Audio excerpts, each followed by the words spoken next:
Une instabilité politique grandissante avec un Silvio Berlusconi très affaibli par plusieurs revers cuisants ces dernières semaines. Une croissance en berne avec 1% de prévision de croissance seulement en 2011 contre 2,2 par exemple prévu pour l'Allemagne selon le FMI. Et surtout, une dette publique colossale d'environ 120% du PIB.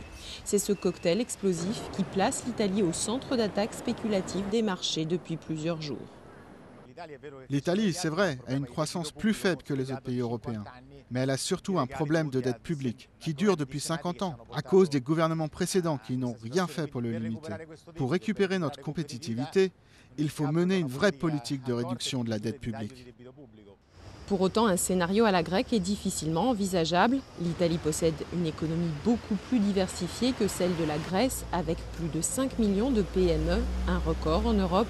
Le système bancaire italien est par ailleurs réputé pour sa solidité et l'épargne des particuliers est l'une des plus élevées dans l'UE, même si elle a beaucoup diminué ces 20 dernières années.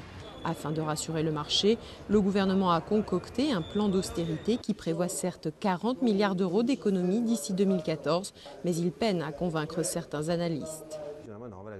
Pour les marchés, ce plan de rigueur est faible, en retard et surtout, il n'est pas à la hauteur du problème. Autre piste évoquée par le gouvernement pour tenter d'assainir les finances publiques, simplifier la réglementation concernant les privatisations afin d'en accélérer le processus, notamment au niveau local. Les municipalités pourraient ainsi être encouragées à vendre leur participation dans des sociétés locales de services publics.